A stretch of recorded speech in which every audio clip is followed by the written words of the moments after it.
Naam, ndugu wapenzi watazamaji, tupo katika kipindi chenu pendwa cha sanaa na vijana. Kipindi cha leo tunaenda kuzungumzia kuhusu kwa nini wasanii wa Fine Arts hawawi maarufu kama wasanii wengine wa muziki na waigizaji. Leo tupo na msanii wetu wa Fine Arts ambaye anachora mambo mbalimbali, mambo ya jamii, mambo ya kisiasa, mambo ya kiuchumi, mambo pia ya kisayansi. Leo tupo naye aweze kutueleza kwa nini wasanii wa Fine Arts hawawi maarufu kama wasanii wengine. Naam. Tupo na msanii wetu. Ndugu, unaitwa nani?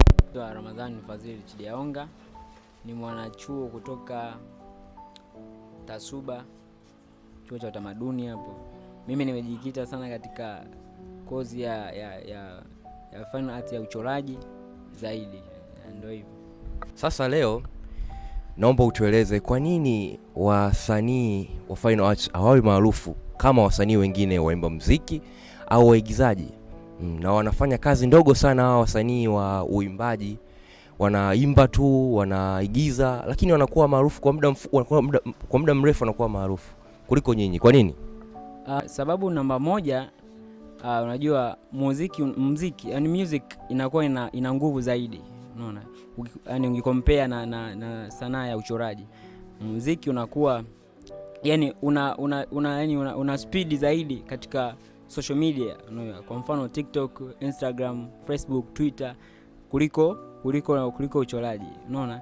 Sasa watu kule wanapata, yani ule muziki ule unakuwa una nguvu zaidi, yani point ina nguvu zaidi ule muziki. Yeah. Na point ya pili unaweza tukazungumzia kwamba ni support. Serikali imeengage sana katika music na uigizaji na wao wa filamu. Umeona? Kwa hiyo ile engage yao maana yake inafanya na drops yao wa Fine Arts hawa kuwa yani wasifanyaje yani wasijulikane zaidi, maana yake support yao ni ndogo sana katika hii nani yetu hii ya Fine Arts ya uchoraji. Lakini kitu cha tatu tunaweza kusema yani kipaumbele kile ambacho ni kipaumbele, yani kipaumbele kinakuwa kidogo sana katika Fine Arts kuonesha, yani kuonesha au kupata yani ni platform zile za kuonesha vipaji vyao, kwa mfano wa uchoraji kuliko wa muziki na filamu. Maana yake wa muziki na filamu kwenye platform wanaonesha the way wanavyoigiza, lakini pia katika muziki tunaona katika platform wanavyoperform katika majukwaa na vitu kama hivyo, na ndio maana wanakuwa ni wana speed up katika hiyo nyanja yao ya filamu na muziki. Safi sana. Nadhani tumemsikiliza msanii wetu hapa wa uchoraji, ametueleza vizuri kwa nini wao hawawi maarufu kuliko wasanii wa waigizaji na waimbaji.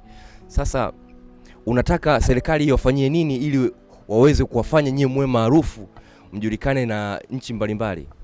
Kitu cha msingi ni unajua serikali inabidi support. Yaani government support inahitajika zaidi. Umeona Alafu pia ni elimu, inabidi yani sisi wenyewe tupate elimu kwamba tuweze kujipambania ili tufanyaje, ili tutimize malengo yetu. Umeona? Kwa hiyo tungekuwa na ile elimu ya kutosha, educations, tunakuwa awareness ya kujua vitu mbalimbali na tufanye nini ili tufanyaje tufikie ni malengo yetu ambayo wenyewe tumefanyaje tumejipangia. Umeona? Lakini pia inabidi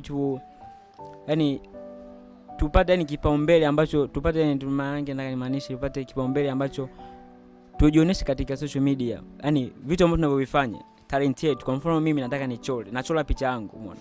Ili watu waitambue, ili watu wajue kipaji changu, ni lazima kwanza ufanyaje?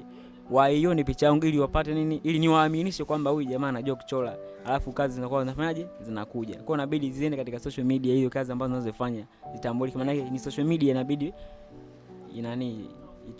Okay, sawa. Tumeweza kumsikiliza na ameweza kujibu kila kitu ambacho tulikuwa tunamhitaji tukijue kwa nini watu wasanii wa uchoraji hawawe maarufu kama wasanii wa uigizaji na waimbaji. Sasa hapa ulipo watu wengi wanakutazama na watu wengi wanakuangalia. Unataka watu wakufanyie nini ili kuweza kuimprove pia kazi zako? Support ni kwa mfano financial money, financial money ambayo yake pesa. Na mazungumzia ni pesa sasa hapa. Umeona? Ambayo hiyo hela itatusaidia sisi kwa mfano kununulia vifaa sio makaramu, sio pepa, sio rangi, unaona. Kwa support kama hiyo unapewa, lakini pia serikali inabidi tufanyaje, sisi tuipatie yani itutafutie masoko, umeona. Masoko inabidi tutafutie masoko ambayo tunaweza tukauza kazi zetu. So ndio naona ambayo ndio kitu ambacho nakiona sisi cha kutusaidia wao ni kitu kama. Okay, sawa. Umesema unahitaji support kwenye upande wa kiuchumi, wa kifedha.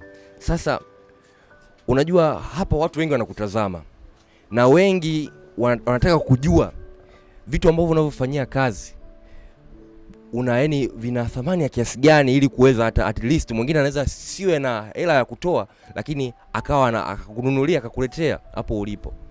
Vina thamani ya kiasi gani hivyo vitu?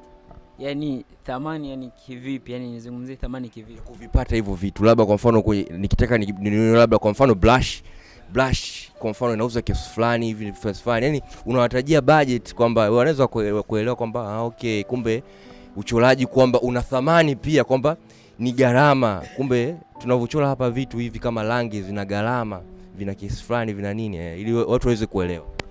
Ni kweli. Yani kwa mfano tungezungumzia kwanza swala rangi. Almost rangi inaweza kugharimu hata 200,000 zile rangi tu, rangi kama rangi. Si umeona wapenzi watazamaji, rangi tu inagharimu 200,000, kwamba kuonesha hii sanaa yetu ni ina thamani sana, ina thamani kubwa sana kama brush inaweza kufika gharimu hata 70,000, unaona. Kwa hiyo ndo hivyo, ni vina gharama, ni kweli na gharama, lakini okay. Ni hivyo, unajua kuna penseli inafika like na 20, kuna hizo, kuna synbodies, umeona, ambazo nazo zinafika sio like na 40. Kuna mafuftio yale makubwa nayo yanafika karibu takriban 50,000. Unaona, yani ni gharama sana. Kwa hivyo, lakini licha ya gharama, lakini pia tunapata faida, umeona.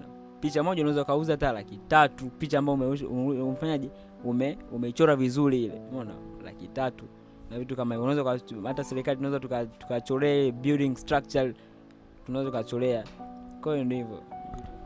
Sawa, kama tulivyomsikiliza hapa msanii wetu Ramadhani ameweza kutuelezea kwa ufupi jinsi vitu anavyovitumia vina thamani ya kiasi gani, maana kazi yake ina thamani kubwa sana, inaweza ikamuingizia kipato kikubwa sana. Kwa hiyo umesema kwamba unachora, lakini wengi wanatamani kujua kazi zako watazipataje na watazionaje? Kazi zangu wanaanza wakazifuatilia katika social media, mfano Facebook, Instagram, TikTok, nazo zipo huko, ni kazi zangu. Yes. Sasa Facebook, Instagram, Twitter kama mtandao wa X watakupata kwa jina gani? Kwa jina pale andike tu Ramfach Talents. Ramfach, naomba alitaje vizuri. Ramfach Talents. Sawa. Kama alivyosema hapo, jina lake kidogo lina utata, ni kwangu mimi nitakuwa gumu kulisema, lakini anaitwa Ramfach Talents. Na namba zako za simu ili watu waweze kukupata kiurahisi. Namba zangu za simu 06868088554. Naam. Wapenzi watazamaji, tumeweza kujifunza mambo mbalimbali, tumeweza kuelewa hususan kuhusu sanaa ya uchoraji kwamba ilivyokuwa ni nzuri na inaelimisha watu. Sasa wewe ungependa kuambia nini kwamba watazamaji wako? Maoni yangu mimi ambayo nataka niwashauri watazamaji, serikali pia kwa ujumla, umeona. Nilikuwa naomba serikali kwamba waisupport sanaa. Unajua sanaa ni maisha. Sanaa ndio kila kitu. Unajua? Hakuna kitu ambacho kifanyaje, hakuna kitu kinachoshindikana katika hii dunia. Na ndio maana mimi mtangazaji namfuatilia, kuna mwanasafa mmoja anaitwa Joan van Gogh. Huyu ni mwanafalsafa ambaye alisema kwamba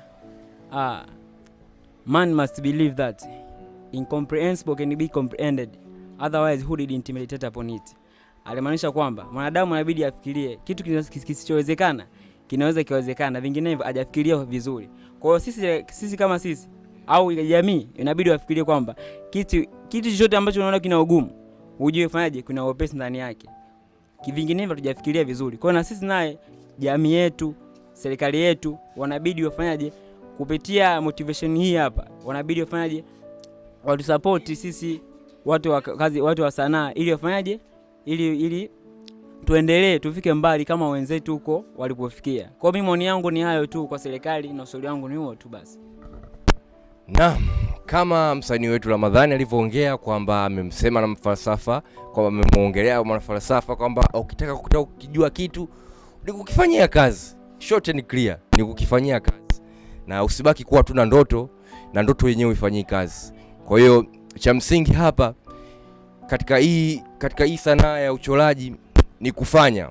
Usiogope. Chochote unataka kukifanya, wewe nenda ukifanye. Ukisubiria mtu akuletea, utachelewa. Unabidi ukifuate na ukifanya.